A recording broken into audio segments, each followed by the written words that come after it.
Now, what's happening, good people? What's going on with you? Or should I have started off the conversation with ho, ho, ho? Everybody got their Christmas gifts and got a chance to eat a whole bunch of food and see all your family. Now you're thinking about how you're going to get all this weight off of you. And it's going to stick out for a whole nother year. That's what we're going to do. How's everybody? Hope you had a great holiday. Getting ready for holiday number 2.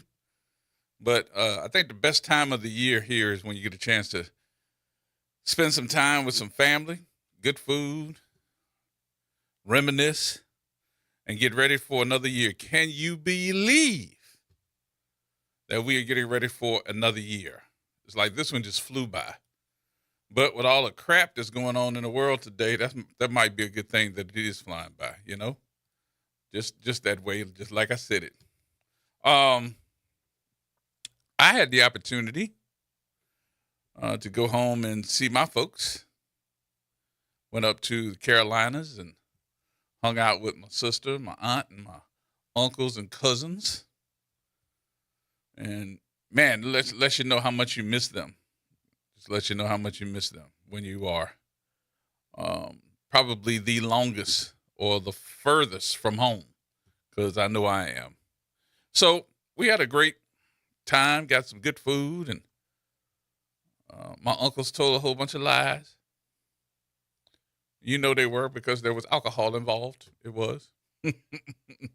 So we had a good time. I came back, probably got back yesterday. But I got to tell you, when I got here, it was 72, 73, 74, somewhere in that area as far as the temperature is concerned. And then I stayed up late last night trying to wind down from the trip. And that wind came through about 3 o'clock this morning. I didn't know if we was having a hurricane or what, because that wind was howling, worse than what it was anytime, 8, 9 o'clock this morning. And then the temperature started going down. I'm like, what in the world is going on? Because I was not prepared. Of course, I didn't know what the weather was this part of the region, this part of the country. But I got to tell you, it was not cute listening to that wind this morning, because I didn't know if we was having a hurricane, was there a tornado or what, but that thing came howling through. And then it got cold. How so? Or should I say, how now, brown cow? And so I got home and I sat there and I said, I recorded the game. Now, let me tell you how misinformation is. I thought the Saints had lost. And I was sitting back and saying to myself, Lord, let me see what they done messed up and did. I did not know that they won. So I'm glad I watched the game and could fast forward past the all the commercials and stuff. So what's that, 4 in a row now? So that makes them what, 5 and 10? They're doing better. They are doing better. But it was interesting because I was like, oh no, they didn't lose. They won. I'm glad I ain't tell nobody that, because y'all would have beat me up today. Y'all would have beat me up today. A lot of stuff happening in the news. It's interesting how stuff here is not the top of news in other places. So for me to get home, I got to go through 6 states. 6.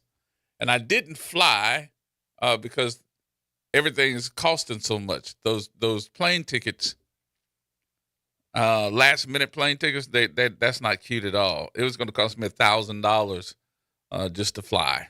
So I said, drive it is. And I drove. That's a 14-hour drive. 14 hours there and 14 hours back. And you lose an hour when you're going up, because you're going through 2 different time zones. Nothing to be riding on the side of the highway when you get past Alabama and you see a sign that says, entering Central Time Zone. And it is. Or you're entering the Eastern Time Zone. That sign is on the side of the road. So, coming back, you got to take your clock and set it back an hour.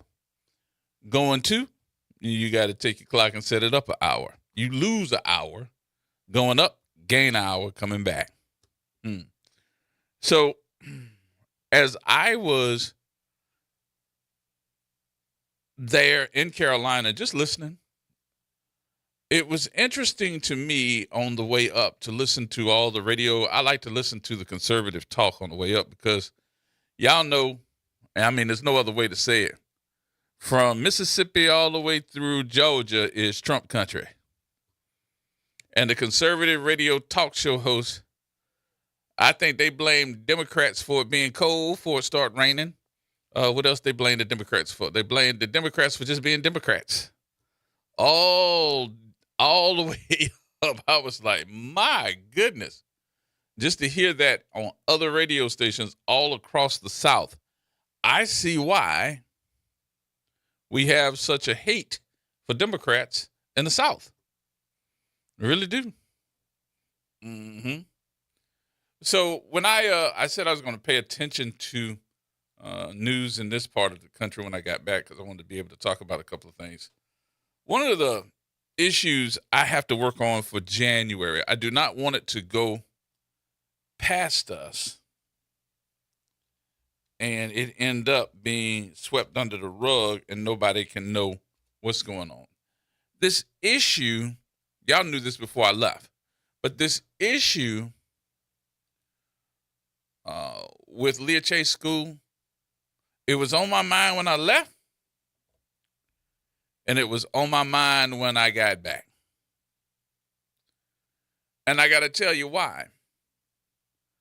As I'm sitting here just doing my research and going back through when the school first started, from the time that Miss Williams said, hey, I'm the superintendent, we're going to have our first direct run school. I can still see the news footage of the school board saying, oh, that's great. I'm glad we got one, da-da-da-da. So I found it. I found the news footage of them saying how great it was. And then I pulled up how much it costs, how much the budgeting is for all of the schools in the Orleans Parish Preview, which is over $27 million, and it can go up to $57 million, depending upon. And I'm thinking to myself, you all are telling me that one direct run school with half the enrollment that was expected is going to kill the budget. It's going to bankrupt us from the kids going to this one school. This don't make no sense. Something's not adding up. And with the number of folks that are protesting the closing of the school, I said in January, I know nobody has time to do it right now because the end of the year, Christmas is here, New Year's getting ready to run around, and I know that they're not going to have time. I'm going to invite Edgar Chase to come to the show and talk to us about the school that has his mother's name on it. Because if you look at the news stories, he does not look happy that they're going to shut this school down. And from what I understand, I need to make sure I got it before I put this out here, but I think there was a promise that was given to this family to be able to use Leah Chase's name. I don't know, but we're going to find out. That's sticking with me and it's not going anywhere. So since that's the case, I say we go ahead on and investigate a little bit more and find out. I hope that you're with me on this. The other thing, too, I was talking to my family. I said, what y'all going to do for New Year's? My mother's sister, my aunt, said something that I wanted to try to get it from you all.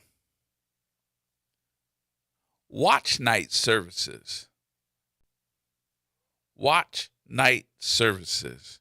Do they still do watch night services? And if so, do you go? Churches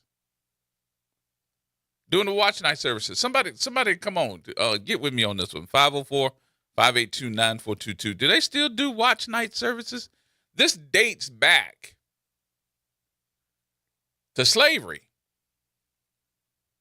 And I just want to know, does everybody know what it is? I know some of our young folks may not. While I was in Atlanta, coming through Atlanta, I was listening to a couple of the stations, and they were promoting the fact that they were ready to do. And I'm not talking about no, Rudy Poo services. I'm talking about the big boys that can advertise. They talking about they doing watch night services in Atlanta at some of the mega churches. I was like, wow. I never knew that they really did those watch night services like they used to. I know they used to, but do you go if they do? So let me give you the history of this so that you'll know what I'm talking about. Watch night services. Now, some of our younger folks probably saying, watch night, what you watching? So they use watch night services to ring in the new year, and it's a whole lot deeper than what you think. It goes back to the Civil War. So from watching the ball drop at New York City's Times Square to enjoying an intimate dinner at home with family and friends, people are preparing to ring in the new year with all sorts of traditions. But for many black Christians in America, at least part of their New Year's Eve celebration is going to take place in a church as they celebrate watch night services. The tradition goes back to slavery, as the very first watch night was celebrated during the Civil War.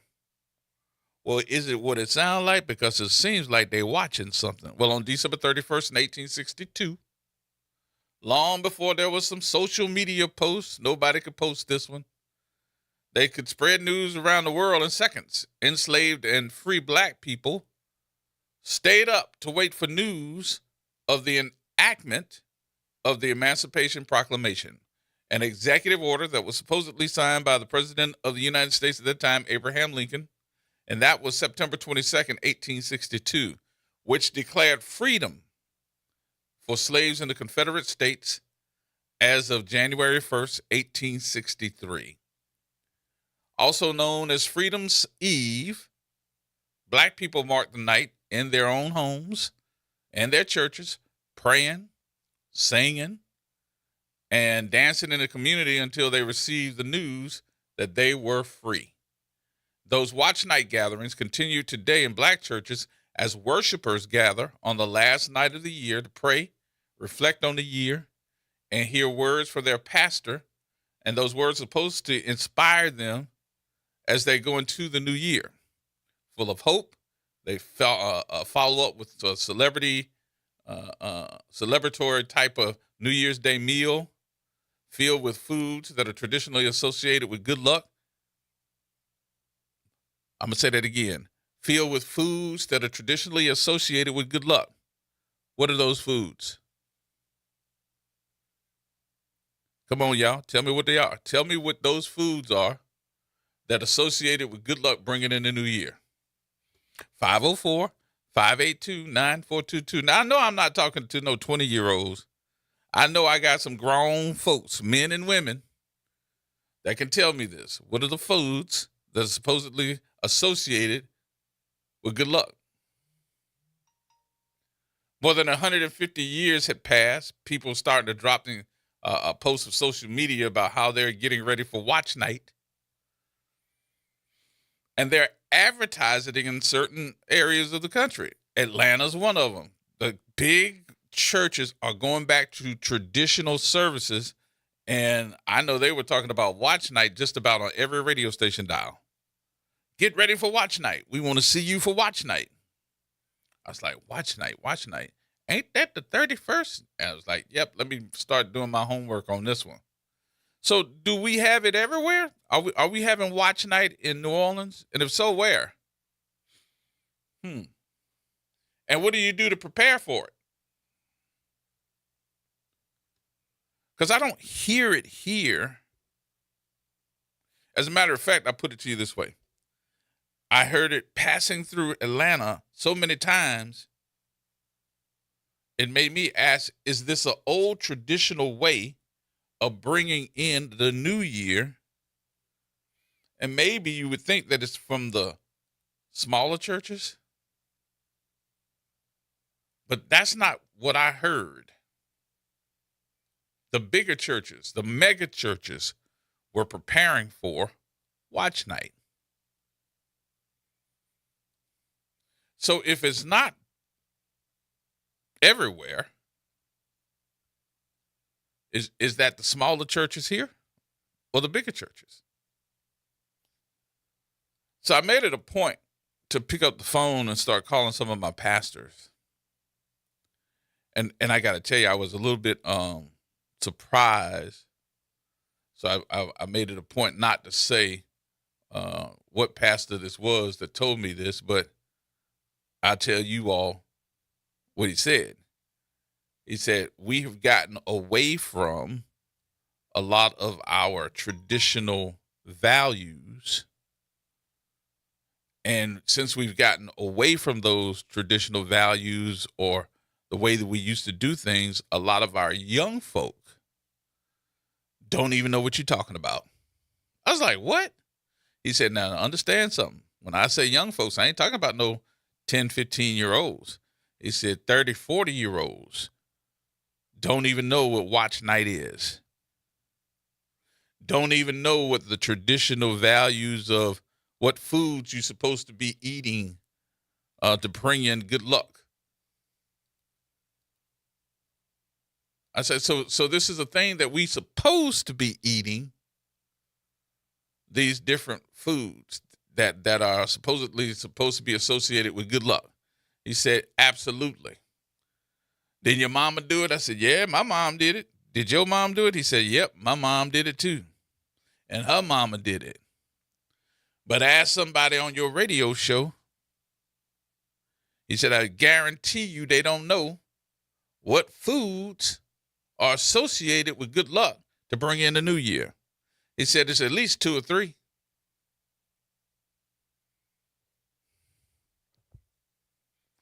Well, you know, I had to look that up too because I didn't know, because I don't cook. I don't cook. So I was like, But I thought about it and I was like, yeah, somebody told me one of them anyway. All right, my folks online, I see you. Y'all saying it. You all are saying it. But did we get away from it? Dr. Shepard is coming today, by the way. I just want to let everybody know she's coming in to have some conversation with us too. So I'm going to ask her, are you cooking? Because I know I'm not. And I don't want to sound chauvinist just because she's a woman.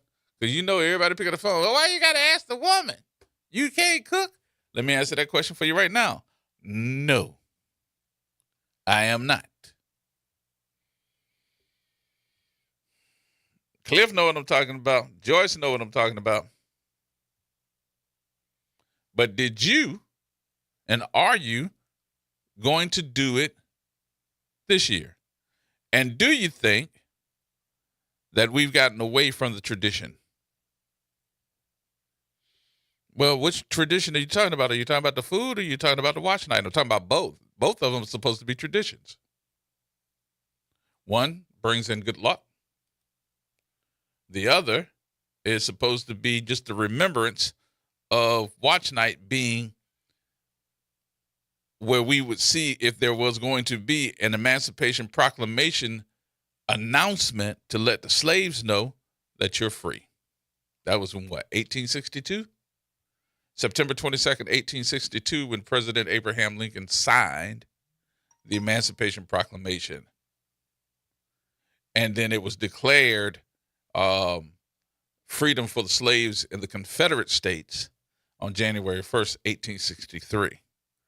So, mama, daddy, auntie, uncle, paw, whoever, ask your young ones, do they know what watch night is?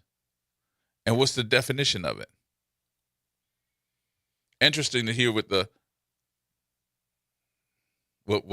explanation of watch night is going to be, without them Googling it or trying to find out by looking it up.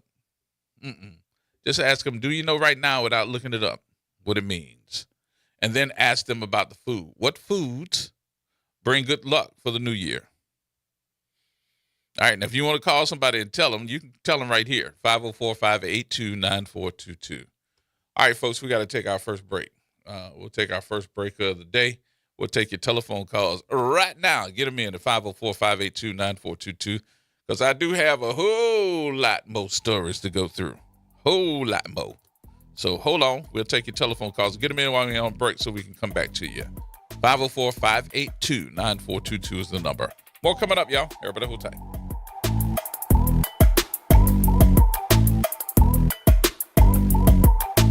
Missed a show? Want to hear that guest everyone's talking about? WBOK is now streaming on all your favorite podcast apps. Just search WBOK Media, hit download, share with a friend, and don't forget to rate your favorite shows 5 stars. Because when our voices are heard, our impact grows. You've got responsibilities, but that doesn't mean your dreams are on hold. At Southern University at New Orleans, our evening and weekend college is designed with your life in mind. Finish your degree, start a new one. On your time, your degree, your schedule. No excuses, just opportunity. Visit suno.edu and make your next move today.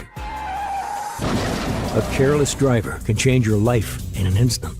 Do you know what to do or who to call? If you've been injured in a motor vehicle accident and do not have an attorney, call Auto Accident Help Desk for a free consultation. We can answer all of your questions and estimate the potential value of your case. Call Auto Accident Help Desk and connect with an expert personal injury attorney. Call 800-269-4524. 800-269-4524. Don't worry how to handle your medical bills, lost wages, and pain. We will get you the money you deserve. They got me way more than the insurance company offered. The consultation is free, and you do not pay any legal fees unless we win or settle your case. Make the smart call. If you've been injured in an auto accident, call Auto Accident Help Desk for a free legal consultation. Call 800-269-4524. 800-269-4524. 800-269-4524.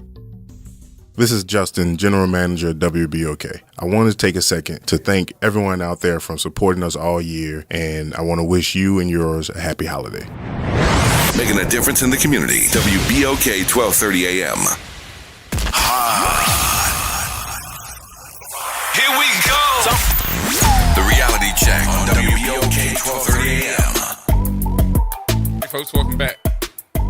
Welcome back. 504-582-9422 is our number. I'm sitting back and I'm saying to myself, do some folks know what this is or not?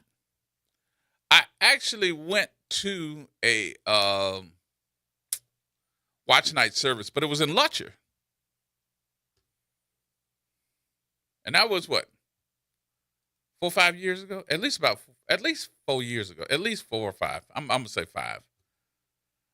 But that was the only church that I knew that was doing a watch night service at that time. But I'm just trying to figure out, do they still do them here at the bigger churches or the smaller churches? Do we do them? 504-582-9422. Big man. How you doing, Gerod? What's going on with you? How you doing? How was your Christmas? Oh, it was all right. Good. Family good? Everybody good. Good. Very good. What you got for me? Now, the watch night service like you're talking about, I never heard of it that way. We always called it midnight service. Okay. And the food was black-eyed peas, cabbage, mustard green, turnip greens, or collard greens. Yep. Don't forget the cornbread. Oh, yeah, and the cornbread. And notice how I said, I didn't say cornbread. I said cornbread. Cornbread. You got to have the cornbread, boy. Make it feel Yep. like you in the movie. You gonna eat your cornbread. But yeah, I know that, especially here, and I haven't heard it in a while, but everybody was talking about, I got to fix my. I heard black eyed peas more than cabbage, but I didn't know cabbage was also included. Yes. But that cornbread and maybe some collards or greens, Right. and you got to have it. Gotta have it. So you do that for New Year? Yeah. You Been cooking doing it? it since my grandmother days. Oh, okay. All right. So midnight service is watch service, though, right? Got to be. All we knew was midnight service in the Baptist church. Mm. So is that? I'm just trying to figure out, is that is that going to be every denomination, or is that just for the Baptist folks? I don't know. Because you got to remember, for in New Orleans, and I guess down here, we hear something all the time, because I would hear that watch service more so for the Baptist folks. I didn't hear the watch service for Catholic folks. Do they do watch service too? I don't think they do. I think only the Baptists. Because they do. I mean, we have such a big following of Catholic folks. I didn't know. I still don't know. I guess I better ask somebody that's Catholic. Yeah. And since the streets been so dangerous here lately, a lot of churches just stopped doing it. Oh, really? Yeah, getting out after midnight ain't too cool.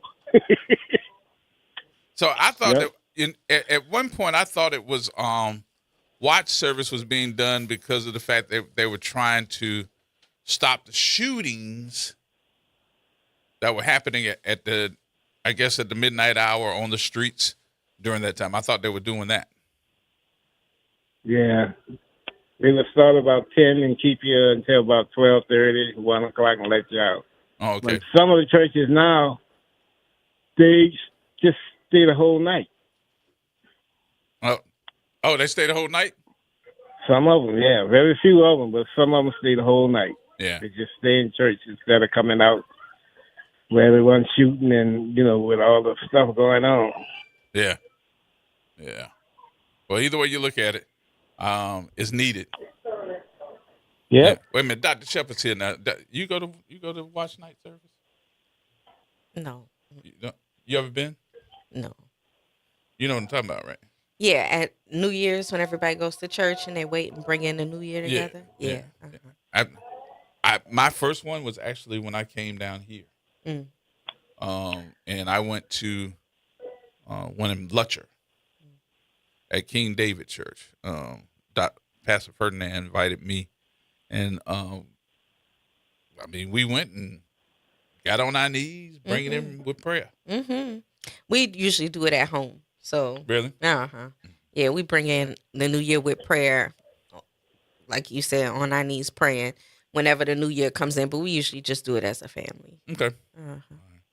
All right, my brother. Thank you so much, big man. Man, wishing you and yours the best for the holiday. For of course, with Christmas being just leaving us, but also the New Year and all Same in to you. between. Same to you and yours and Dr. Shepard. Mm-hmm. We appreciate Thank you you. again. All right. Take care, my friend. All right. Goodbye.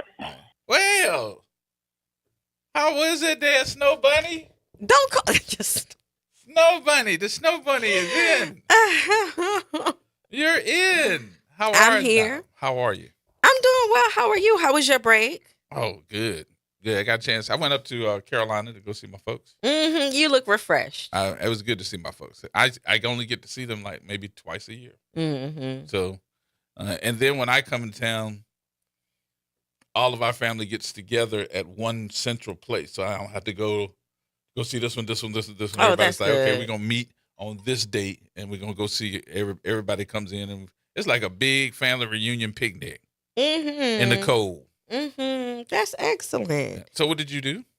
Let's see. I spent time with my family and we have my boys are playing basketball, so I had basketball games over the little break, and then of course I cooked. You cook? Of course, and got everything together. And let's see, I got more good news about my book. Okay. Are you ready for this? Yes. Are you sure? Yes. My book won an award. What? Yes. I'm simple size. Can I get your autograph? Yes, you can. I really do. I'm gonna take it. You can. Oh, I forgot you signed my book, so I'm good. I did. I was gonna say the autograph is there. It's already in the book. Mm-hmm. Yeah. So yeah, it won the Darlene Clark Hine Book Prize Award, or Book Award. Tell me who she is. So Darlene Clark Hine is a foundational Black Studies professor. Okay. And she's a professor emeritus. Mm-hmm. So, gone through all of the stages of being a professor. And she also has the New Black Studies series at the University of Illinois Press, which published my book. She also was on my committee. Mm-hmm. And so that's how I have a relationship with her. And she saw my research and urged me to present it to the press, which is how I wound up getting the book deal. Oh, wow. So, yeah. So, it's out, and it's on pre-sale order. However, some people have received it already. Well, good for them. And good for you. I just happen to know some people. Come on now. And I just happen to get one that way, It ain't about ordering it in Amazon next day. No. I got it before it even came out. You got the hand-to-hand treatment. What? The hand-to-hand treatment. Hold up. The hookup. The hookup. That's what we call it. But just to let people know again, the title of the book is Settler Colonialism is the Disaster, and it's on Amazon.com on pre-sale order. And it is supposed to drop on January 6th. I was actually going through the January 6th. Oh, Lord. I didn't do it. The press did it. But I think that was a good day for it to drop. I actually was going through, and I think I made said this, and I was actually intrigued by going through the back of the book that showed all your credits. Oh yeah. Mm-hmm. And I think I said this to you on the air the other day, and I was like, this ain't 1 or 2 credits. No. This is like a thesis of credits. Yes, it definitely is. Remember, I told you my thesis was 600 pages. So this is actually like half of a thesis. I was like, good Lord. And then, as I told you, I believe in citational love. So anybody who I know who's doing a project that was interesting to my work, I thought about how it pinned into my analysis. And so I told you, your guy, Warren Riley, has a citation. He actually has like 3 in the book. Right. And one of the citations is from this show because on the 18th, we had him and Woodfork on. Right. And I talk about emergency preparedness in the book, and I reference that conversation. So this show is referenced in the book. And you got some acknowledgments inside the opening pages as well. So I ain't see that. Okay, come on now. I ain't see that. Come on now. And I went through it. Oh no, y'all. Don't put that on the radio trying to sound good. You ain't saying nothing. That's true. Hold up. You gotta read Hold it, up. G. I need you to hear this other person that's talking. You hear him? Listen. You hear him? G. You hear him now? G. Guess what he just said? Nothing. She lied. Oh, no, don't say that. Don't say that. You're inside the book. I need you to read and not skim. Okay. I just went through, actually, I'm just intrigued by the amount of research that you did. Just let me know how prepared you are and making sure that, everything that you had follow-up. There was no guesswork. Yeah, no. I try to make sure when I write that I also am laying a really tight argument, and I'm also countering anything that somebody could rebut back. And also, like I said, I've been doing the interview since 2008. Right. So a lot of work has gone into the text, and I've been formulating ideas since then. So, and even, Hurricane Katrina was so transformational for everyone inside this city and the city at large. Just what the 20-year anniversary showed us is that we're still processing what happened, So one of the things I did was when I went home this past week, I was. It's amazing to me. I would say Raleigh Durham is probably same marketplace as a New Orleans as far as number of people. Number of people, demographics. 85% Black in Durham. Another percentage in Raleigh. Chapel Hill is mostly Caucasian. But I was looking and doing comparisons, and the comparisons that I saw was the college town of Raleigh Durham. Okay. Duke University, University of North Carolina, NC State, HBCUs, St. Augustine's. St. Augustine's is not a high school; it is a college in Raleigh Durham. North Carolina Central in Durham. You have all of these HBCUs. That's also surrounded Winston-Salem State. You have. Don't you have a tech school up there, like an A&T? Or... Yes, that's in Greensboro. As a matter of fact, Brandon, who just left just a minute ago, that does all the technical work for us, Troy's son, went to North Carolina A&T. Oh, okay. So you have that 65 miles away from Raleigh Durham, but it's in Greensboro. You have all of these colleges there. So it's more so a college town. Plus you have the history of the sports arenas, the basketball more so than the football, because you have Michael Jordan, who's from Wilmington, North Carolina. You have all of these radio guys that are from all over. Me, I'm one of them. Go ahead. Tom Joyner, all these black guys and girls, young ladies as well, that are from North Carolina in that area that went to radio school there, radio and television broadcasting. So it was known to be, and Durham is known as the city of medicine because of the Research Triangle Park. RTP is in Raleigh Durham. Okay. All the big companies like, pharmaceuticals, research, all of that is in its own area right there outside of Durham. Okay. And the logo, the logo that Durham has been using forever and a day, the motto, I want to say logo, but the motto is Durham, the city of medicine. Because we have Duke University, the hospital, which is world renowned. You have all these different educational facilities there. So I was like, what's the difference between what we see in Raleigh Durham compared to what you see in New Orleans? What's the difference? Did you came up with an answer? I did. You but got I want to hear you want my take. Yeah, I want yours. What's the difference? Okay, so I'm quick analysis. I would say one is that we're a tourist city. Right. So we're not just a school city, we're a school party city, okay? So and some of our prestigious schools are party schools, so got that too. They are? Come on, G. Some of the schools keep are your parties? ear to the streets. Yeah. Come on now. Some of these prestigious schools are party schools. Same thing in North Carolina. I would say UNC is known as a party school. Well, I would just say in concert with the tourist economy, Mardi Gras, these huge holidays that the world comes here for. I would say that. Also, probably just the relationship that the universities here would have with the state, and the same over there. I know that New Orleans, we get the drain of the state coming in and taking most of the funds that are given and then partially reallocated back to us because of the tourism economy. But I would like to see something that I don't think happens here. I really don't. And with my ear to the ground and knowing a lot of people that are in government, I usually don't hear that conversation.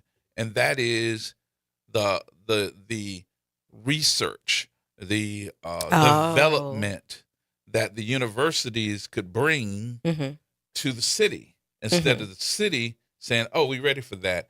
And then we as a state usually hear about all these different people or facilities or corporations that want to come here to do business, that are coming for tax benefits. They come in and say, we're going to bring this many jobs, these big corporations, and they only usually hire 10 people. and then they bring their people with them. Oh, you mean in that way? Okay, so So Raleigh Durham is absolutely the opposite, because what happens is, or should I say it like we usually say it? What had happened was, okay, they have a person that's that development person.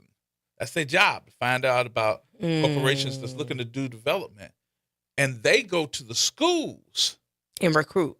No, they go to the schools to get the chancellors of those schools to put together training centers. Oh. So that they can woo those corporations to the city. Wow. So when they come, they've already got a workforce already developed. Already developed. And I'm thinking to myself, wow, why can't we do that?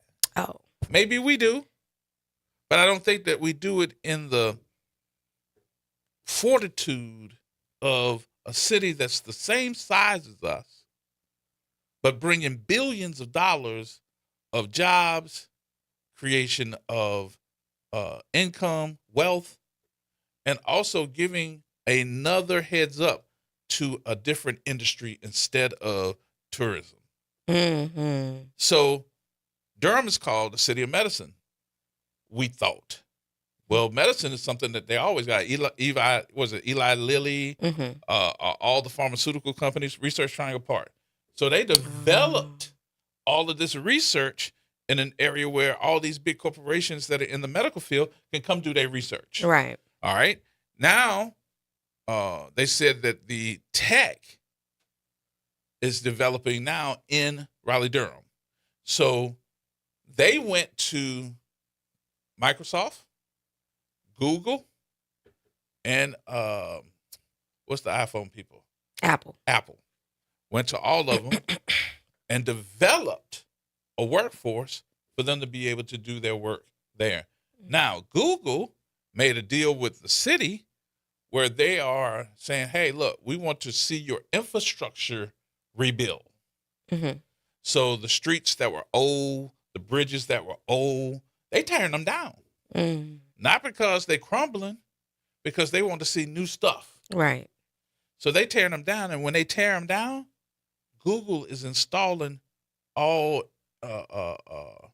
fiber optics for your phones, for your cable, high-speed internet, all of that. They're developing it through the entire city. They have sectioned off part of the city where they're working now, where they're going to go in 6 months, and rolling all of those big fiber optic cables through those areas. And look, and tearing down the old bridges.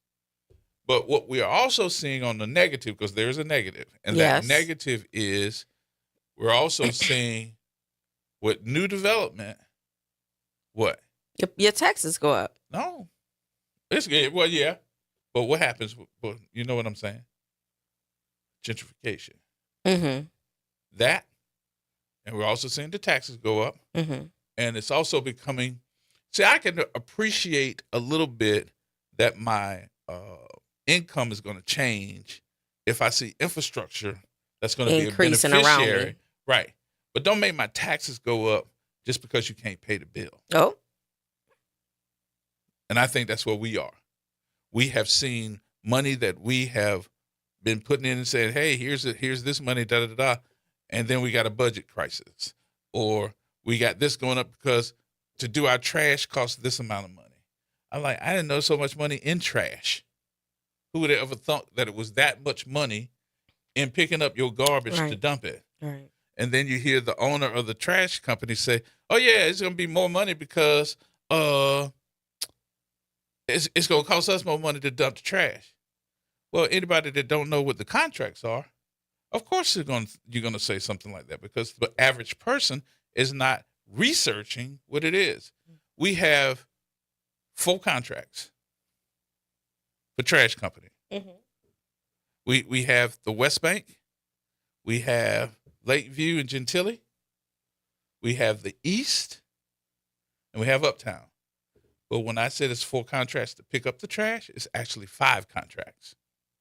Because with those 4, we done named all the sections of New Orleans, right? Mm-hmm. But there's one more contract. Who would that be? River Birch. River Birch is the landfill Mm-hmm. where they dump the trash. We have a contract with the city of New Orleans. They have a contract for millions with the city of New Orleans so that the trash company can dump trash. Mm-hmm. So I'm trying to figure out why it's the guy that runs that owns the trash company making it up when he ain't paying. Mm-hmm. We are. We paying him and we paying River Birch. But maybe I'm crazy. So the development pieces to me make me go, why can't we do it this way? Instead of just being known for one entity, and that's a party, or known to be a hospitality Industry. city. Yeah. That's it. Also, the hospitality industry keeps average New Orleanians poor as well, because then you think wages and everything like that. Mm-hmm. I do think that we need to be able to recruit in big businesses. I also think it's all about the terms, because right now Governor Landry wants to recruit everybody, but we don't always receive the good deal from out of what he's doing, like the data center that came into northern Louisiana. That's just going to make our power bills go up. Exactly. That's what I'm saying. And so I think that it's not just about recruiting the businesses, but ensuring that the businesses themselves can be stable enough so that they don't become a drain on the resources. And like you said, they contribute to the general public. Or be a business that over long term is going to kill me. Because of chemicals. Exactly. Exactly. Because we're the petrochemical corridor. We got businesses. Yeah. We got to take another break here. We'll take a break. We'll come back. More with Dr. Shepard, y'all. It's after Christmas. What did you do? 504-582-9422. It's more coming up in a minute.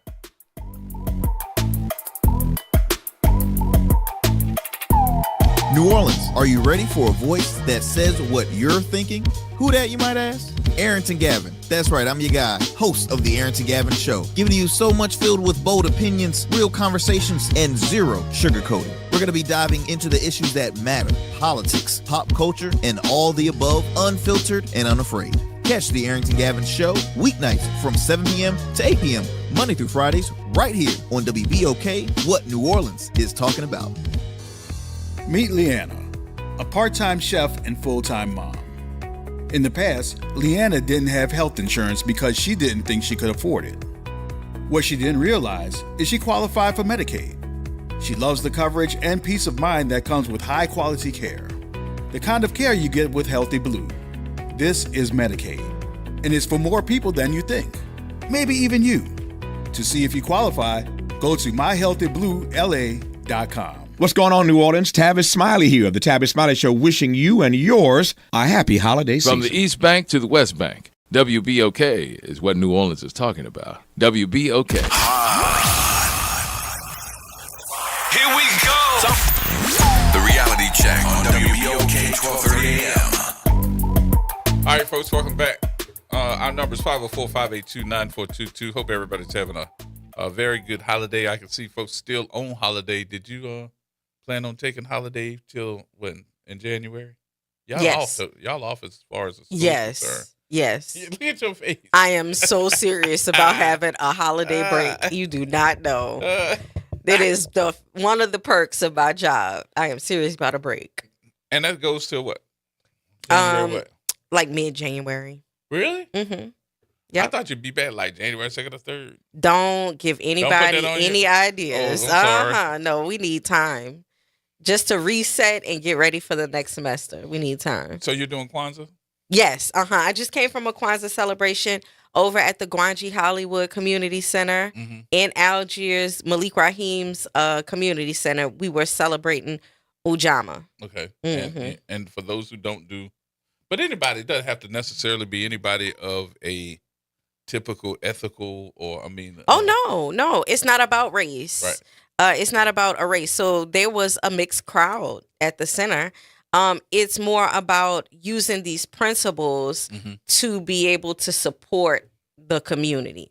And the way that Baba Malik was talking about it, at least in terms of his center, is that they want to uplift the Algiers area, especially where he is around on Newton. So that's what we were talking about.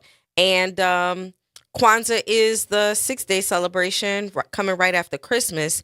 And today is Ujamaa. It's the day that we focus on cooperative economics. And so I was there. I spoke. Baba Malik spoke. And Tueri, the other revolutionary sister, she spoke.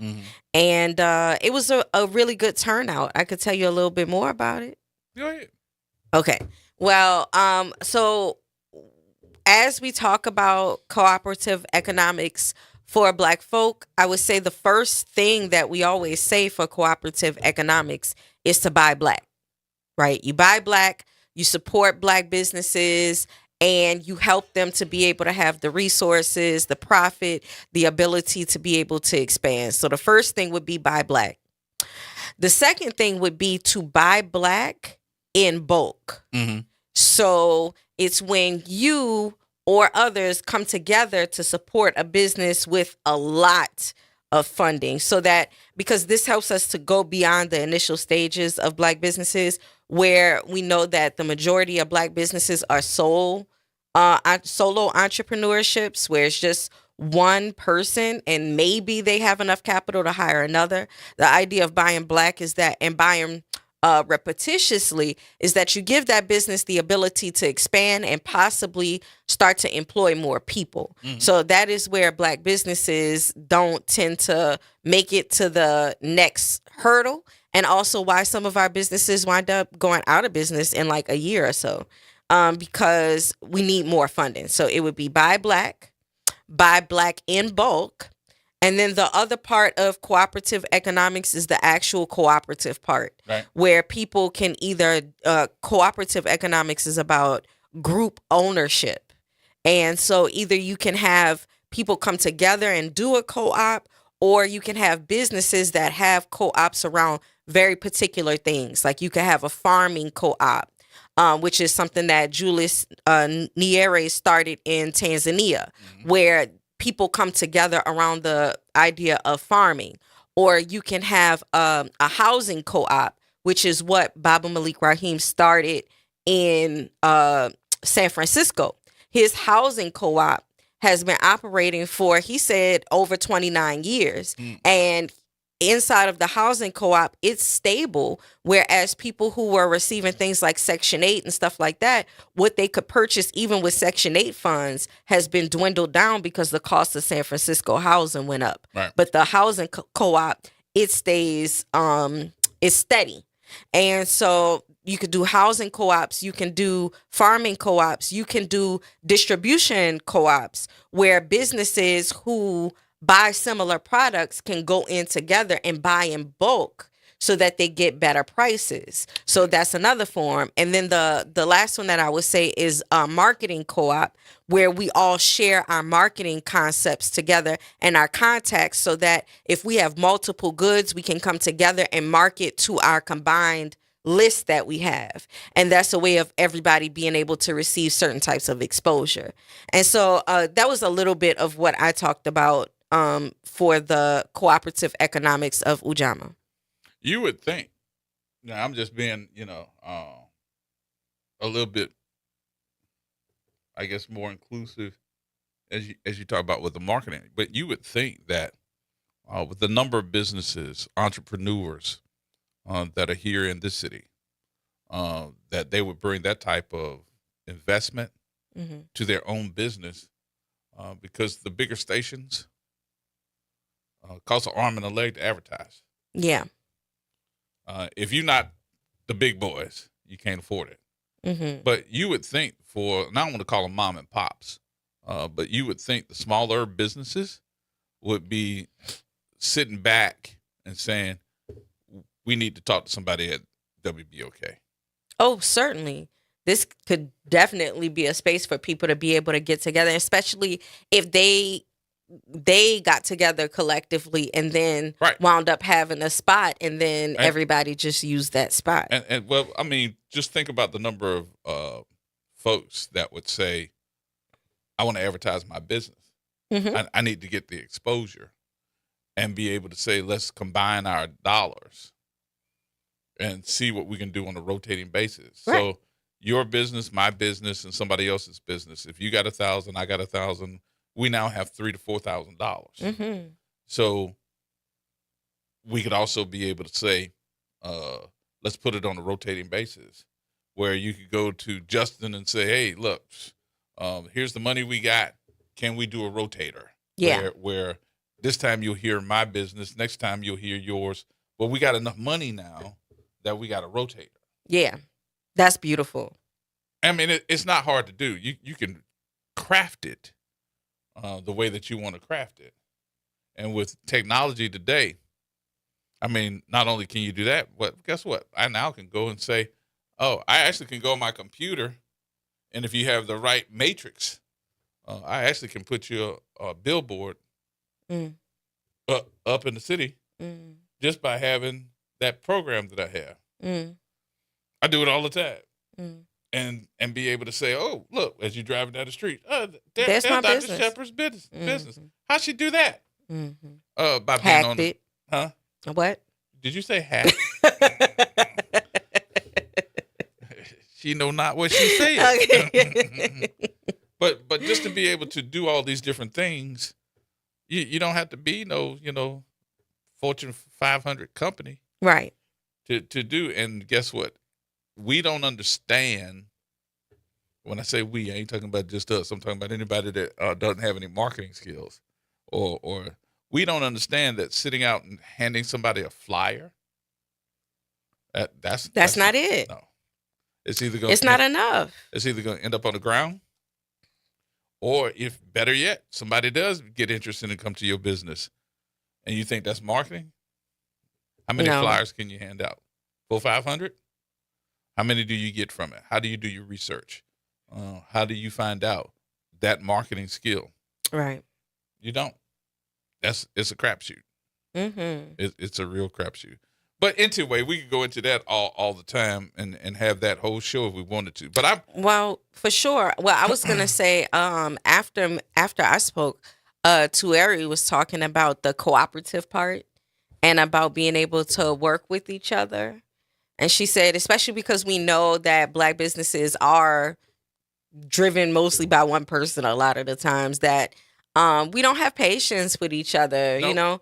And so the ability to like be patient and understand, because she made a good point. It's like coming back to me. But she was saying that you'll be at Walmart and they'll make you stand in line and scan your own groceries and you won't say anything. Mm-mm. But when it comes to being able to be patient with Black business, then people enter this hypercritical mode, right, of being criticizing and not being willing to be patient or work with someone over their products. But the thing that you think is so easy is also not as easy as you make it out to be. Yeah.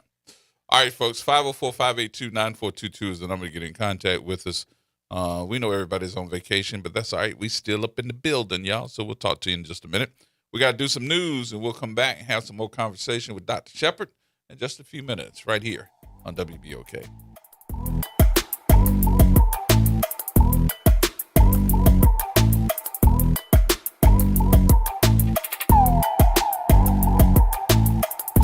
From the campus of Xavier University, WBOK Go and Equity Media Station. I'm Morgan Wood with BIN News Now. Hundreds of Louisiana National Guard troops are arriving in New Orleans despite city council data showing the number of reported crimes is down 16% from last year. Guard members will assist police with security in the French Quarter for New Year's Eve, at the Sugar Bowl, and during Mardi Gras.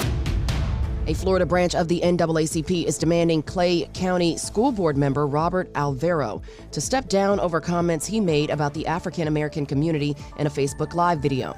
The civil rights group called the remarks racist, harmful, and wholly incompatible with the responsibility of serving a diverse public school system. And Snoop Dogg was joined by the K-pop Demon Hunters for his holiday halftime show on Netflix as the Detroit Lions took on the Minnesota Vikings in Minneapolis on Christmas. The Vikings ended up beating the Lions 23-10. Get BIN News Now on demand 24/7 on the iHeartRadio app.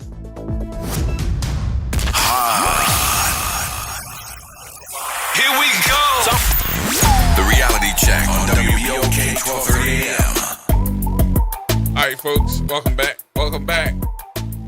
Gerard Stevens with you. Dr. Shepard is in the building. It's Monday. Hey, folks. And Jay, you're on line one. What's going on with you? How's everything today with y'all? All right, yourself. How's your holiday? Going well. It's going good. It's going good. I wanted to add one piece to what you said about economics. Mm-hmm. To the listeners, if you are purchasing from a business that is not African American, such as a car dealership or an insurance agency, please seek out the black service person or salesperson. If you don't know who they are, just say, "Hey, I was looking for a black salesperson," and they'll lead you to that person. Mm-hmm. A lot of times when we purchase something, we got to remember that a lot of businesses operate in sales and they will get commissions. So those commissions also help that black employee. So please don't forget about the black salesperson. All right, Jay, which dealership are you at? I don't sell cars. Oh, man, I was getting ready to say, bro, we need a deal. We need a deal. What you got for us? Yeah. I'm just saying that because here in New Orleans, there are a lot of cars that we purchase. We have all the top-end cars, so we want to make sure that we support those people as well. I tell this story every once in a while, but I'm going to tell you because you probably heard me tell it before.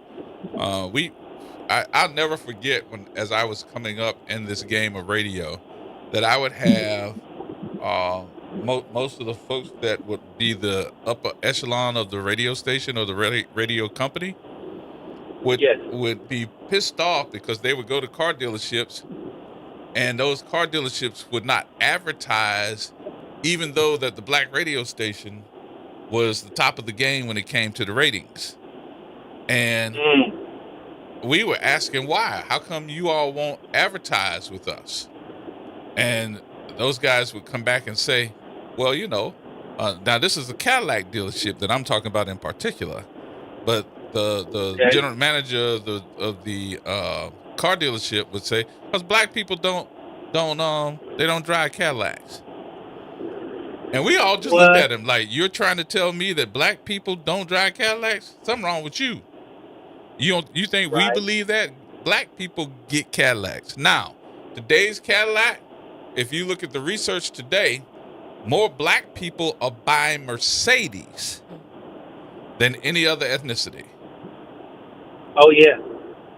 Yeah, here in New Orleans, I'm not originally from New Orleans, but I've seen more black people drive a Mercedes here than in any other city. Right. And I don't know if it's because of the Superdome and that advertising or what. But I do see more. More people are buying Mercedes because it's a statement for black folks. Mm-hmm. It was just like the statement for Cadillacs back in the day, but the statement for black folks in Mercedes is, I have arrived. Correct. And I mean, I'm not being funny. That's exactly what it is. I arrived with my Toyota Camry, baby. Yeah. That's how I arrive. Meaning that you have arrived, that you're financially stable. You got everything you want and that piece of the puzzle that you have added is that Mercedes. I have arrived. Mm-hmm. But unfortunately, we're the only ones that's looking at it, and they spend more money.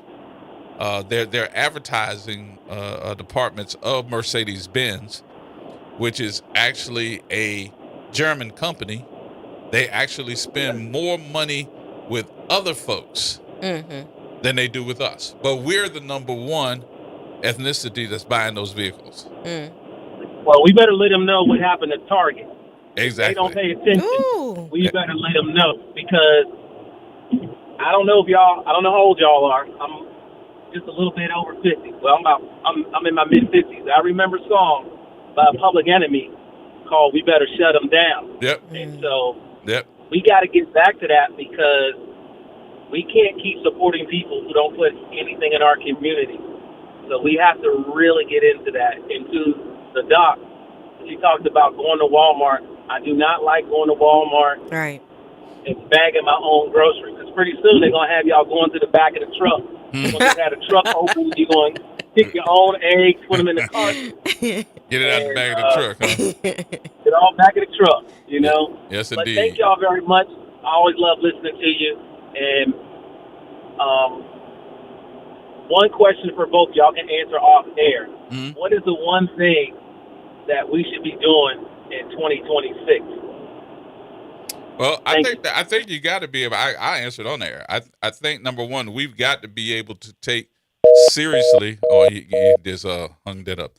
But I think we got to be able to take seriously and getting our fair share. Mm-hmm. You know, black people have been essential. And I know that the Latino people will say the same thing. But black people have been essential with the creation of a lot of things that have made this country operate. Mm-hmm. And I don't think that we get our fair share. And we're the only ethnicity that I think that the powers that be are trying to erase it. I don't hear them saying we're going to erase anything that the Latino families have done. Mm-hmm. I don't think they're saying they're going to erase anything that we're having conversations about other ethnicities and what they're doing. But we're not even getting support from them. Mm-hmm. So I think we're in a pivotal point right now where we have to be able to stand up and say, no, you're not going to erase what we've done. Mm-hmm. So 2026 has got to be that. If they can write a project 2025, mm-hmm. why can't we write a project 2026? Yeah. So that's what I feel. Mm-hmm. Galloway. Oh, what's going on with you, brother? How y'all doing? Good, Doctor. Right. How you doing? Happy holidays. And Dr. Shepard, I look forward to buying your book. Oh, thank you so much. Oh, yeah, I got to get up on that. I love a good read, especially when it comes to the history of Orleans Parish. Mm-hmm. I love it. Yes, sir. Yeah, so, and when you was talking, Brother Gerard, you was talking about the night watch services. We always called it Freedom Eve when we was coming up. You called it what? But the thing called it Freedom's Eve. Freedom's Eve, okay. Mm-hmm. Yeah, but it's night watch, the same thing. It's just different names from different, whatever state you're from or whatever parish you're from, everybody calls it something a little different. Right. But the thing about the 13th Amendment that a lot of people in Orleans really don't know, that 13th Amendment didn't apply to us. It didn't apply to us until 1865. Mm-hmm. In 1863, you had, 13 parishes that was under Union control, so that 13th Amendment did not actually apply to any enslaved African at the time. Mm-hmm. Not free men of color, but if you was an enslaved African, you didn't get your freedom basically until 1865 in Orleans Parish. And it wasn't just Orleans Parish. It was, That was like the I said, South. it was, Right. yeah, but if you was in rebellion, like the folks that was next to us, St. Tammany, you was in rebellion, you were free. You see, so folks got to really understand the lessons, man, history lessons, especially when it comes to the night watch services. And I tell people all the time, I don't care who you are, how big or small you are. I'm talking, you can be a 2-month-old baby. Before you walk into my house on New Year's Day, you better be ready to eat. I don't care if it's a spoonful, but you're going to eat some black-eyed peas and you're going to eat some cornbread, some cabbage, some greens. If not, you cannot come into my house. Yeah, you're going to eat your cornbread. You're going to eat your cornbread. If not, you can sit outside with the dogs. Oh, yes, indeed. Yes, indeed. Right, And this my house two is coming in the right way. Yes, my two husbands didn't even get them a spoonful. So everybody in here got to eat, man. So, but I remember going to church like that, and one New Year's Eve stick out to me so much because the Saints, and I've never been a Saints fan, but you know that's when the Saints beat it was 1990. The Saints beat the Los Angeles Rams at the time, which gave them an 8-8 record, and that was their first time going to the playoffs. Mm-hmm. Steve Walsh was the quarterback, and we thought we was gonna sit there and watch the game. Nope, we all had our behind in church. Wow. So, Wow. yeah. So and back then you ain't had no cell phone, you ain't had no nothing to know what the score was, or You none ain't of had that no stuff. pager neither, brother. You ain't had no pager? Oh, it's 1990, man. I barely had shoes on my feet. Yes, indeed. Oh man. But it was wonderful to hear as you're riding down the highway, and I was listening to the station V103 in Atlanta, and Jamal Bryant in Atlanta now was talking about we're doing night watch service. I said, night watch service. Night watch service. And I was like, yeah, we used to do that when I was a kid. But I was wondering, I was like, I'm just trying to figure out, do we still do it, or do they still do it here? Maybe I'm just behind the eight ball, don't understand. But I have not heard that being a big thing, and I think that should be something big here in New Orleans to say folks need to get back into the church to begin the new year. That would definitely be a good thing, and if they're doing it, they're not promoting it well. Nope. Because I'm in the city now, and I haven't heard anything about it. And so, but I'm finding me somebody's church to go up in there because I don't care who it is, man. But I definitely like to spend New Year's Eve in church now especially now that I'm getting up there in age.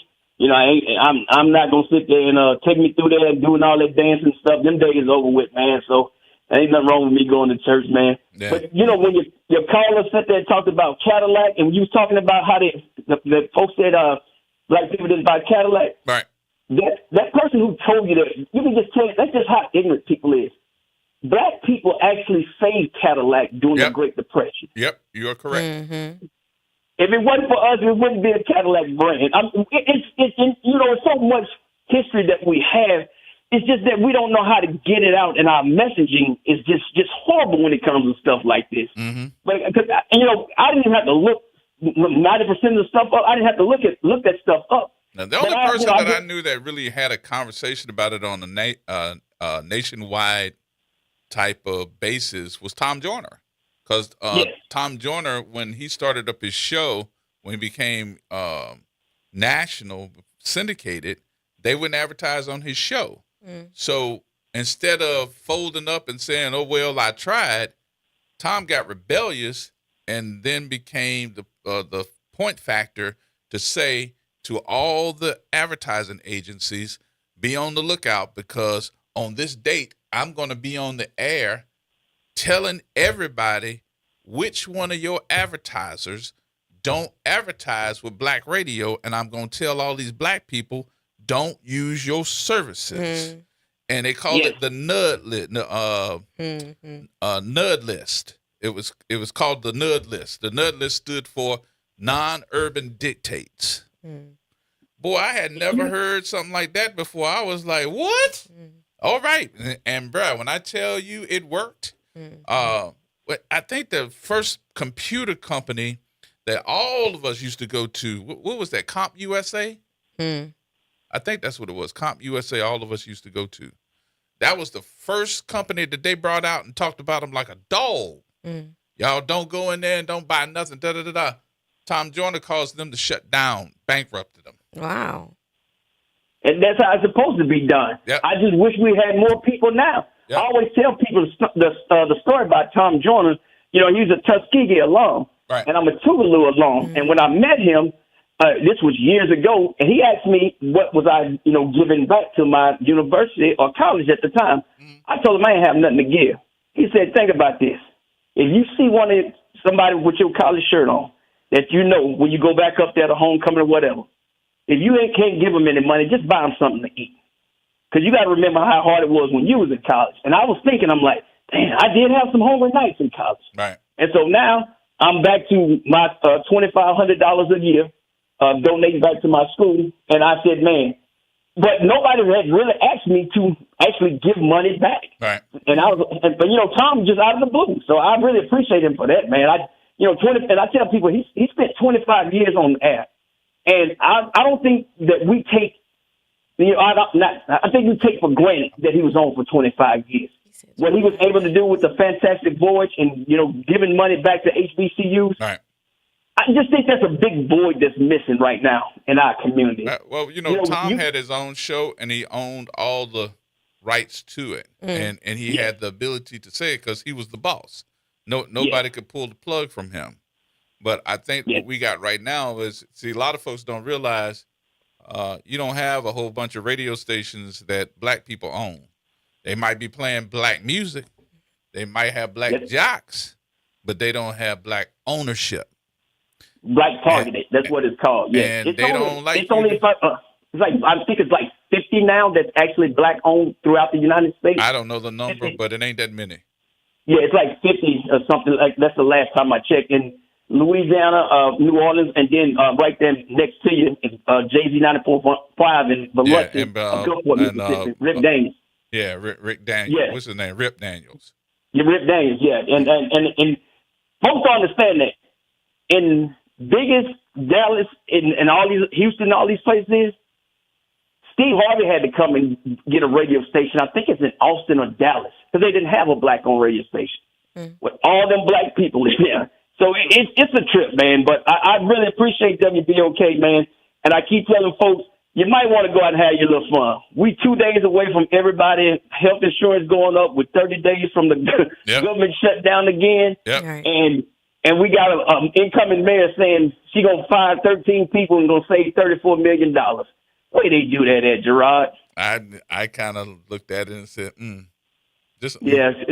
Yeah, but you know what I called and told her? You want to save money? How about you walk the Mardi Gras route instead of riding that horse? We don't need you riding or driving nothing. Have a good one, Gerard. Galloway out of here. Galloway. All right, brother. Yes, indeed. Cedric. Ched? We missed him? Oh, there he is. I got him. Ched. Hey, man. How y'all doing? Good, man. All right. What's going on with you? And I'm sorry, and to Lady, I want to add another flavor to what you all are talking about. Doc, you were talking about, the people that are pooling their resources. Pretty much that's what we need to do. Mm-hmm. My grandfather, who was a civil rights leader here in New Orleans, said that desegregation killed the black economy. Mm-hmm. Now, look at this. Look at what we're dealing with now. My question is this: how can we get brother and sisterhood together among black people when so many black people this past election did not support the black cause?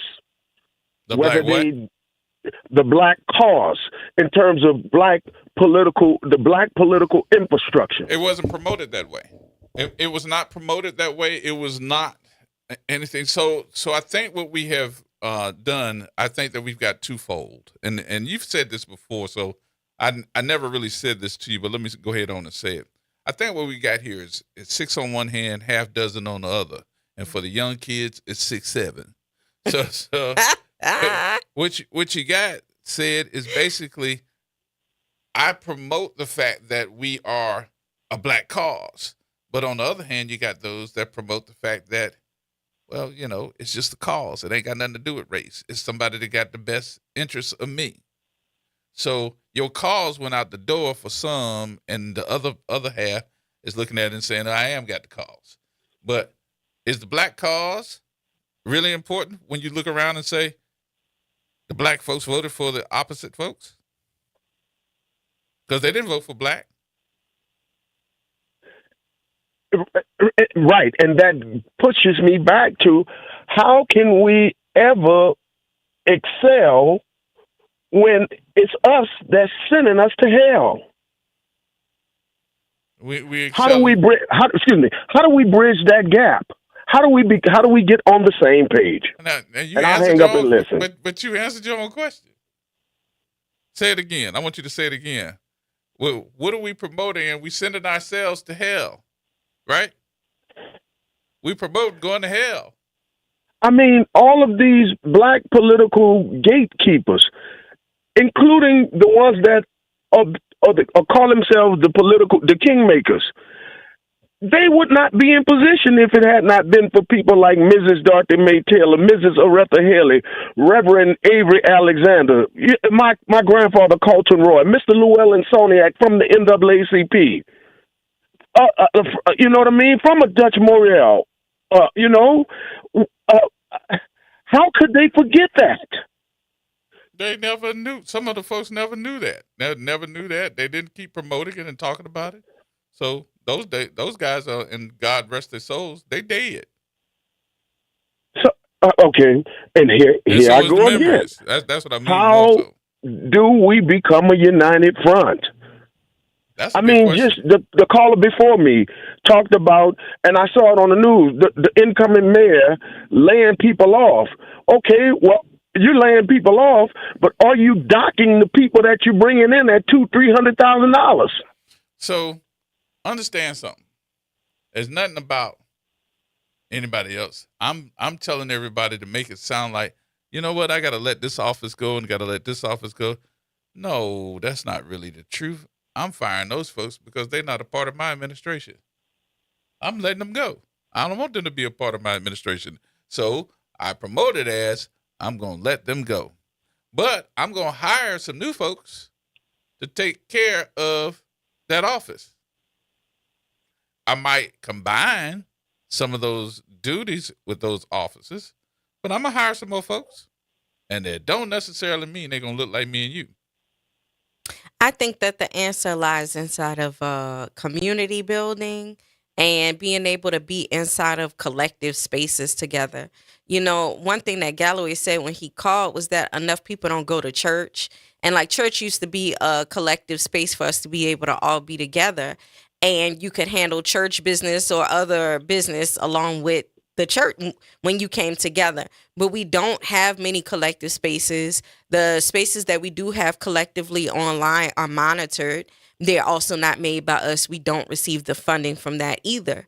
And so I know just from doing work at Malik Rahim's community center that it can be really powerful to have different people who are collectively business owners in the same room, just to be able to talk about and work with one another on whatever the projects are, work with one another about how it is that we could continue to come together around these ideas. Like I said, I was at the center and we were coming together about Ujamaa to be able to all think along the lines of cooperative economics and even make plans for the center and how we want to show up in that space.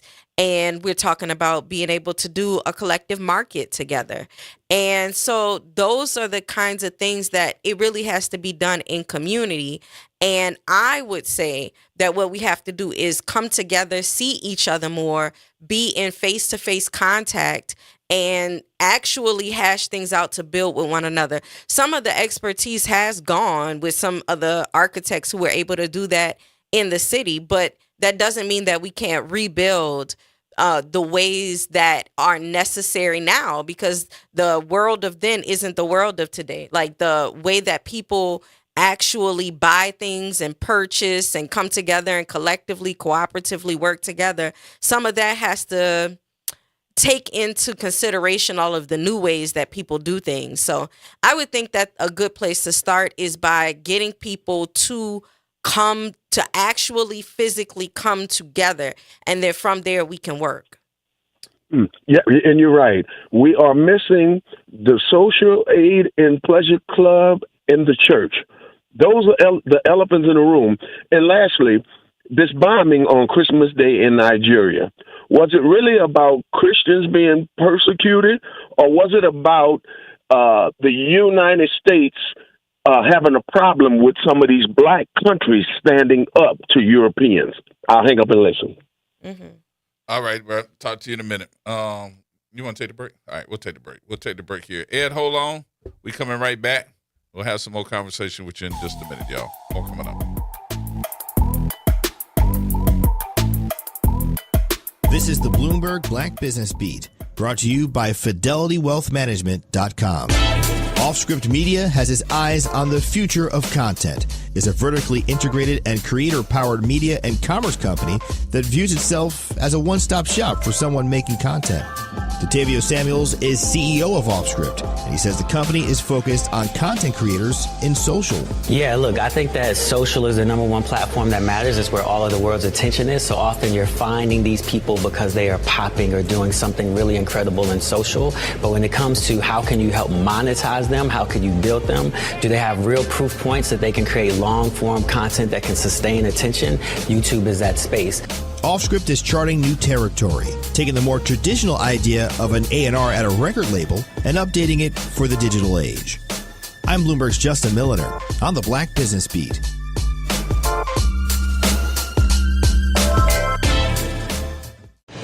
If Ernest Hemingway was alive today, would he say this to you? Shakespeare, Mark Twain, Edgar Allan Poe, all great writers. And after reading your book, I simply must add you to the list. Wait, you don't have a book yet. So make a free call to Page Publishing. Turn your book idea into publishing gold. 800-215-6818.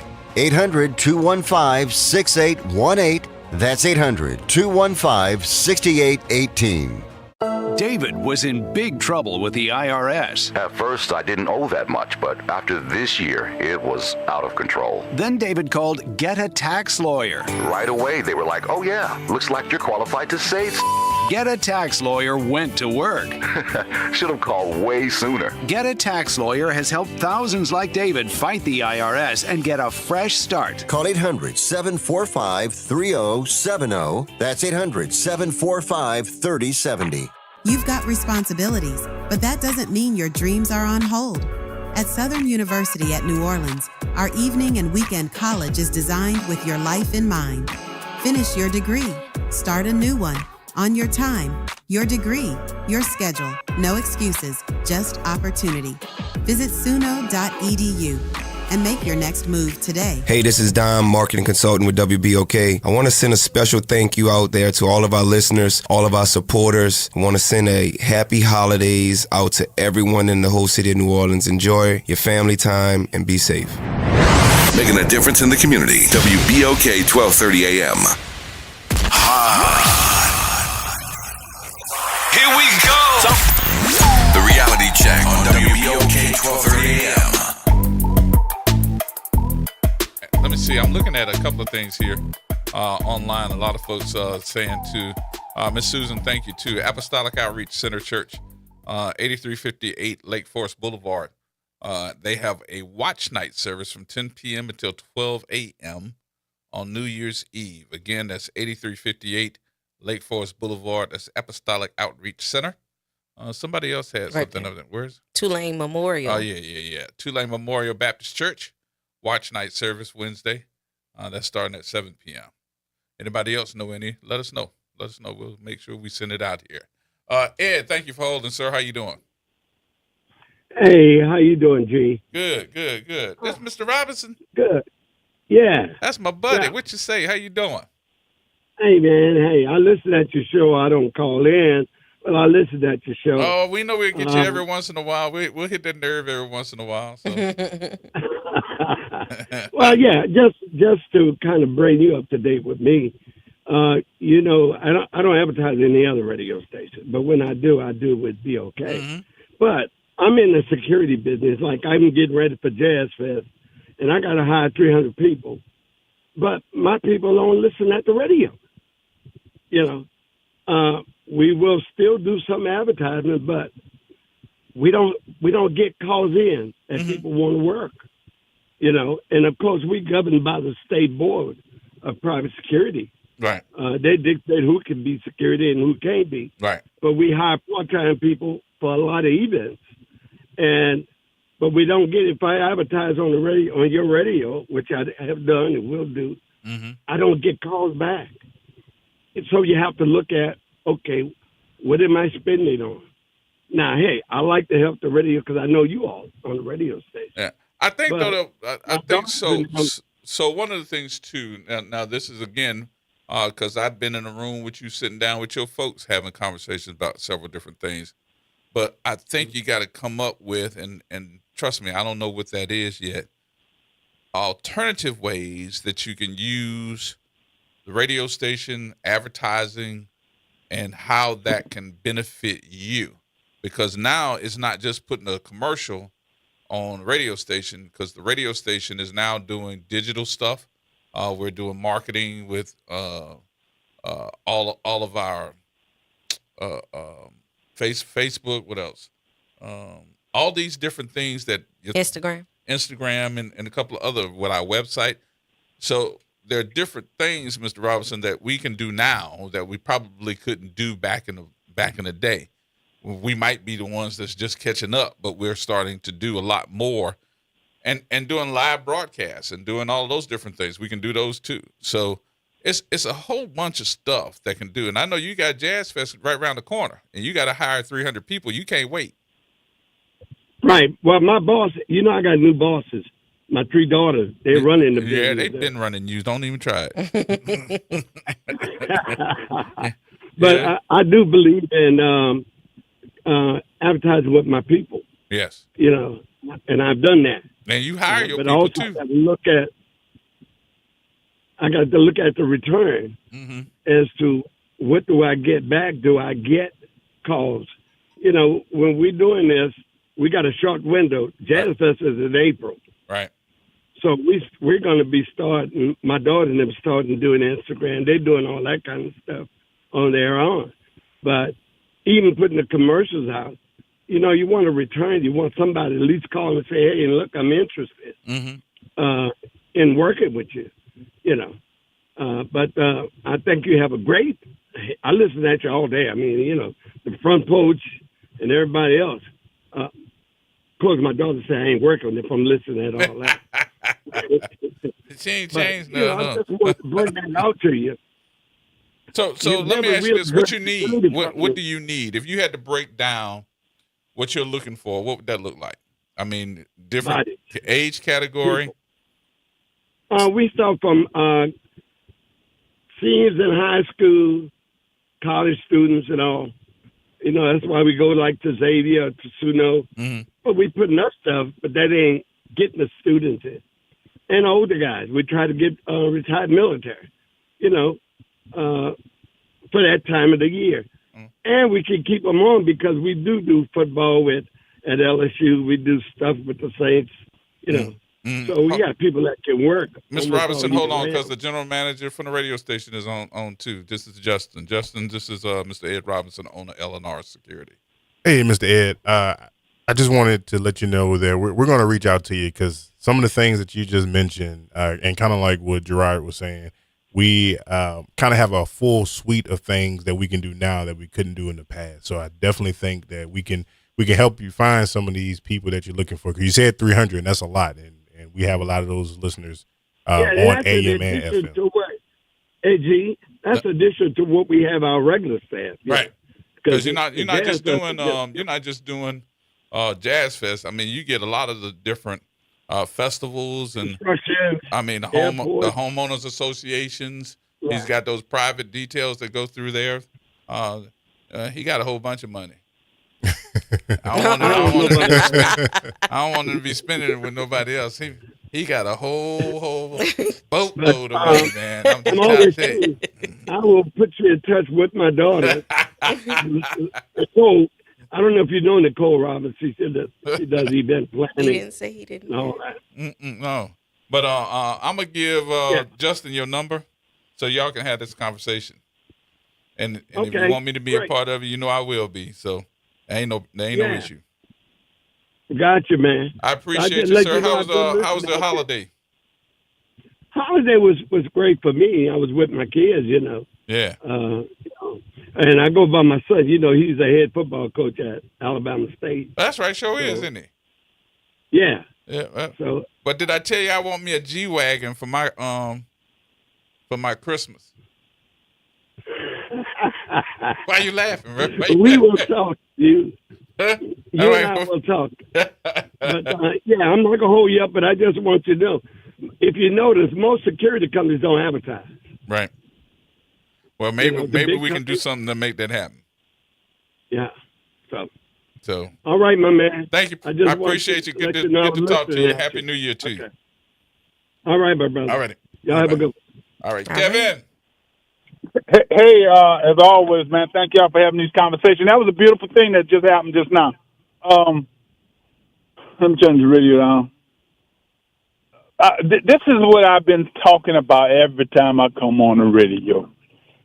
This is a conversation we need to have in every aspect, every specialty in the black community. We need to be communicating with each other and trying to find out ways that we can facilitate each other's collaboration to help each other be successful. I think you guys had just showed a small microcosm of that just in this conversation. But we shouldn't have to wait to do that. We should know after 400 years of going through what we're going through as a common collective of black people with racism and white supremacy, we should already know we have to have these think tanks talking about this. But we don't, and what should be just don't matter. But we have to start realizing we have to start working. First of all, we went through 450 years of this insanity. We are affected by this. Okay? Essentially, this is insane. We're in an insane world. Okay? So we have to take that into account and say, well, look, how do we overcome this insanity? So we have to start coming together and try to find out ways to do this. Now, don't wait for somebody to come together. Find somebody who you see have a common thread with, and y'all sit down and come up with what y'all want to do. First of all, I don't want anybody to think I'm telling them what to do. But the bottom line is this: if we don't come up with our own solutions, we're going to keep getting other people's solutions. And we see how that's working for us. Yep. So get with your friends and come up with a priority. Pick your lane and don't wait for somebody. Don't wait for a third person. Just try to find another person. And y'all do what y'all can do. And that's about all we can do, man. Got it. Mm-hmm. Thank you, Kevin. Thank y'all. All right. Yeah, I was going to say also when the caller called in earlier, who was that? And they was like, what's the 2 things you would tell people to do for 2026? And it was raised in the conversation, but I just want to make sure I put some emphasis on it, is that we should be replacing the people who we shop with. So like he said, if you need a black insurance agent, if you're not already with a black insurance agency, then you should do that. Like whatever it is that you are, where you're shopping and what it is that you're buying, you should be looking at your products and thinking about how you can replace that with black ownership. We used to talk more about the ways that the black dollar didn't stay in the community before a few hours before it left out, and how many times it circulates amongst our community once, and then it's out. And it's out. And so we have to correct that by thinking, by not just thinking through, because I think a lot of the times we think, but being very active with seeking out black alternatives to be able to spend our money with. And it, even in the age of them bombing Palestine, it still is a way to think about how the Israeli community all support each other. The Jews have a way of being able to spend almost all of their money with each other. And so it goes to show you that we can do it. It's just a matter of, in many ways, nation building and undoing what it is that integration did to us. So the number one thing that you got to remember with spending money with people that you know is that you got to have people that you know.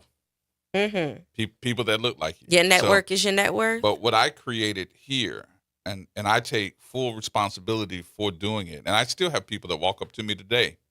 As a matter of fact, on December 6th, I can tell you it was December 6th because I was hosting the Johnny Jackson Foundation, and a gentleman walked up to me and said, "Hey, I have a business, and I want to know, are you ever going to bring back that small business Thursday?"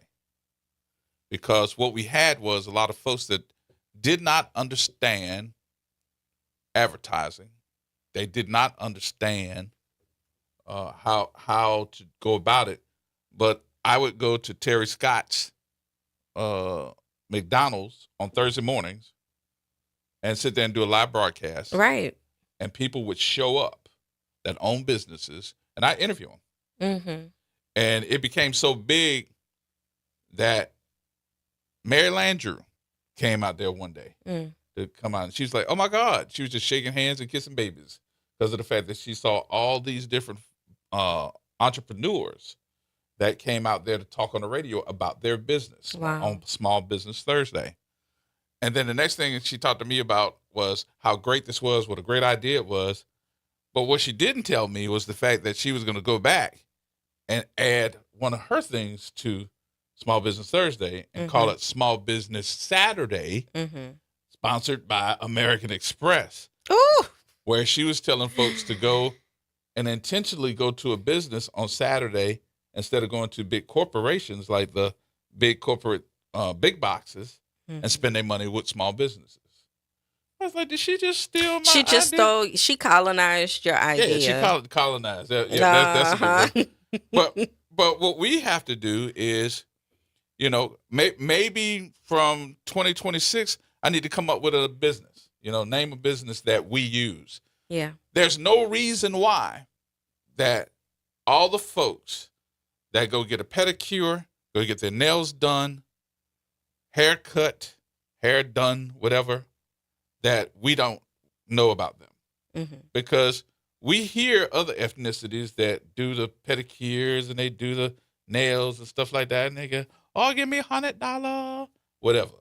But that's the thing. But you cannot tell me that there is not a black person in our community that does the same thing. That's the thing, because I feel like when I was younger, there were more people who did nails inside of the hair shops. Like it was an all-in-one kind of thing, and black girls would be doing nails while somebody else is doing hair. Yep. And nowadays you don't see that. It's just hair, and you wind up going to a different shop to get your nails done that's not black owned. And they got the pedicure, they got the big chairs that you're sitting up on the wall, and they doing your feet. And all of those things, but they don't look like us. Yeah, but I remember they used to have those, and it might be like one or two, and somebody doing nails while somebody else is doing hair. Now it's a whole thing. Yeah, it's a whole thing. And it's separate. And they don't look like us. Right. So why? Because, and I'm not trying to be chauvinist, but women love that. That's our market. That's our people that's going to get it. It's just like, I don't understand how come there's not a bigger store, even in New Orleans, of somebody selling hair that don't look like us. But even still, can we talk? Because if we didn't buy as much hair, then there would be more just money to be able to circulate inside of the community. And also, self-love, afros, things like that, to where people don't think that they have to attach something inside their head to be beautiful. People going to do what they want to do. I understand that. I'm just saying self-love, because if you stay in as a consumer, then you always on somebody's plate.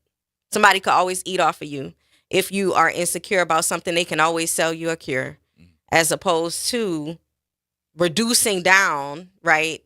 Doing things that are within your range to be able to do, and doing them with your community. Now, I will say that men stay with other African-American men when it comes to cutting their hair. Yeah.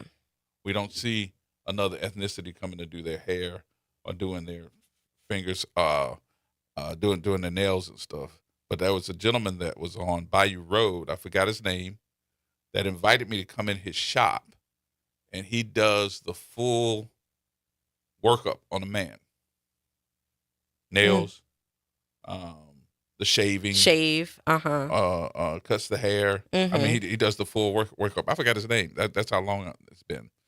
The other thing, too, is pastries, donuts, and stuff like that here. We got to be able to find these black businesses and be intentional in telling folks to go there. Let me tell you something else, too. Doctors. One of the best doctors that anybody can go, because he not gonna pull your leg and say, "Oh, you can work that out," and give you a whole bunch of bull crap and all that. It's Dr. McKenna.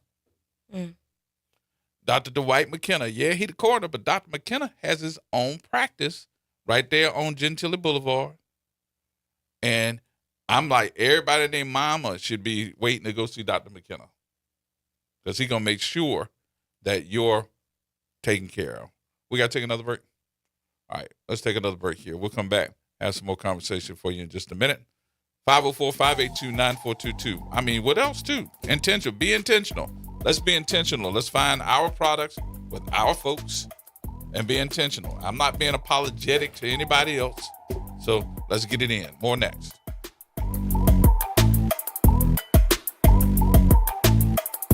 AURN News. I'm Ebony McMorris. The Supreme Court has refused to let President Donald Trump deploy National Guard troops to Illinois, keeping in place a lower court order that blocks his plan to send 300 Guard members into the Chicago area. In a short, unsigned order, the justices said that at this early stage in the case, the administration has not shown any legal authority that would let the military execute the laws inside the state. That means the Guard cannot be federalized and used for immigration enforcement or crowd control in Chicago while the lawsuit continues.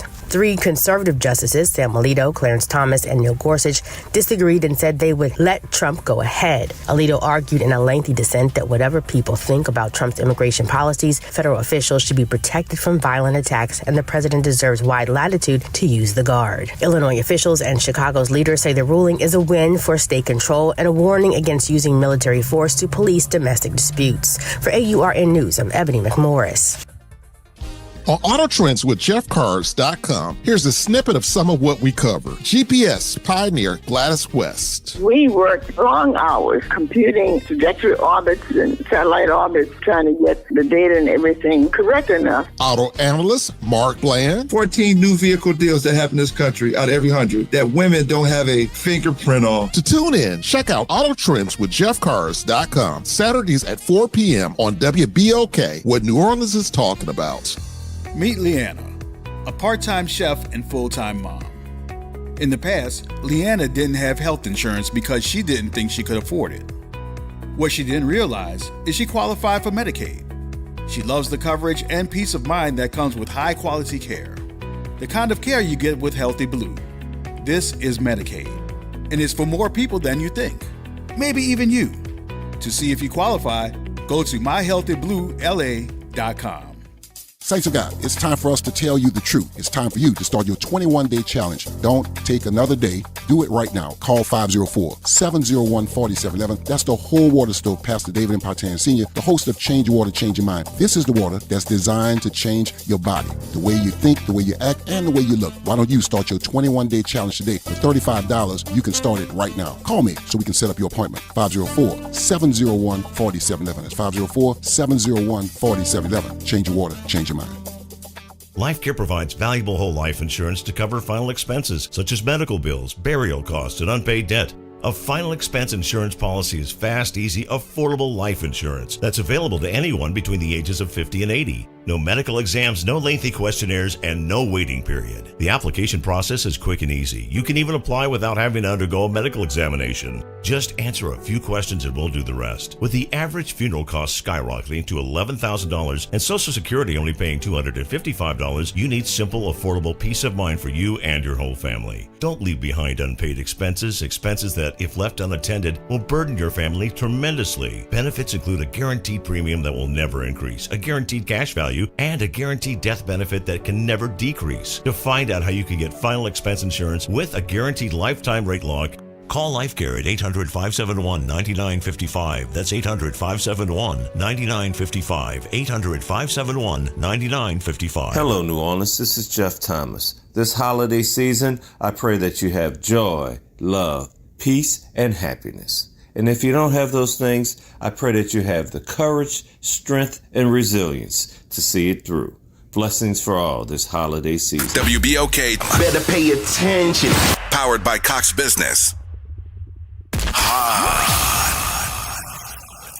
Here we go. The reality check on WBOK 1230 AM. All right, folks, welcome back.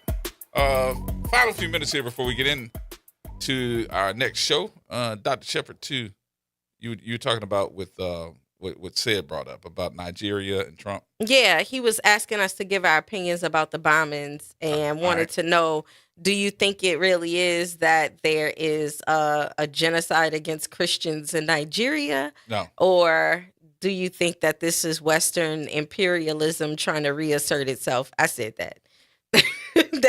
The wording of that, I said that. Okay, go ahead. I just think basically that they're making it up to make it sound like this is the reason why, because we wanted to bomb them because they're messing over or killing Christians. I think the president of Nigeria said it best. He said, no. He said it's not just the killing of Christians. We have a lot of people that are Muslim that are also being targeted. So the best thing for us to say, this is about the people that are innocent, that are falling victim to ISIS. Right. And it has nothing to do with the race or has anything to do with the religious beliefs of those innocent folks that are being targeted. I was like, good, go for it. Yeah. But they're making it sound like it's the good Christians. Yeah. Also, we're at the rise of Christian nationalism right now. And they have been circulating the idea amongst each other that it is some kind of war against Christians, as opposed to what it has been, which is what Gerard was explaining. So instead of seeing it as something that's more complex, it's been put online as a war against Christians, which is not. And the conservatives all have these talking points. This is one of them. They've been hyping each other up about it. So we're watching them.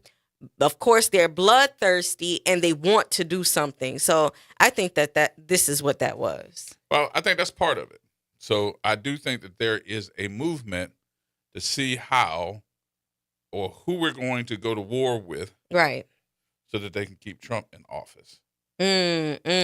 See, you went to keeping him in office. I think just as distraction, just as another way to be able to put money into our defense industry, to go to war, to have more of an imprint in Africa, to then go back and start making deals because we can go in and bomb and just continue it. As opposed to being able to make business deals about things. I think all of that is part of it. Well, just remember, as long as they are at war, or we're at war, the president stays in office. But then he has to run actual war through Congress. So that's the other thing, is that if it's really war, then they have to put in the paperwork behind it. Unless they're going to do like Afghanistan. But the thing I have to do is try to make sure that I get okay to do this before they have those midterm elections. Right. Heard that. Also, just to say before we go off, because time is getting short, the National Guard is going to be coming into New Orleans. They're coming to see you. Governor Jeff Landry just invited, don't say that. Governor Jeff Landry just invited them to come in. And you saw he got a new spot to be able to be over Greenland, to be some kind of ambassador or something like that to Greenland. So he's always throwing us under the bus in order to be able to receive the prestige that he gets from Trump. Yeah, so he could kiss them feet in that butt. Yes, indeed. Say how you really feel next time. I mean, I'm saying how I really feel, but he's throwing us underneath the bus in order to be able to get that. So expect that the National Guard is coming. He says that they're also going to be coming to give more backup to ICE and to Border Patrol as they're inside the city. So we're in all-out occupation right now. And I believe when they were planning, they said that they wanted to plan to keep them in here until through the end of 2026. So while they are given the ability to come in for 3 months, they are looking for how it is that they can extend into the betterment of the year. And our governor is inviting them. Well, we knew that he was going to do that. So agreed. But they were here last year. Right. But now we have all three. All three are going to be here. And name another place on the planet that is like that. I think, though, now I'm going to tell everybody this. I think that they're not going to be here that long. I would hope so. Tell you why. Not because we don't like them and they need to go. They messing up people's business. And I ain't talking about, no mom and pops. I'm talking about folks not being able to get rooms because they don't have the workforce in these hotels. These kitchens at these different restaurants are seeing folks not coming to work because they scared. You are messing up the income of these big corporations because they're the ones that's hiring them. And when I'm talking about them, I'm talking about our Latino friends. They not going to work. They scared. Right. But guess what? That's what y'all voted for. So that's what you get. What I'm thinking now is we looking at these big corporations and they going to say like, wait a minute, hold up. We don't have the folks. I even heard one of my friends say, we just had a conversation where the Latino folks that can't go to work and clean up these rooms or work in the kitchens or do these things at these hotels, they are not going to work. So guess what they're trying to do? Keep them or give them rooms at the hotel so they won't have to leave. I'm like, wow, that's interesting.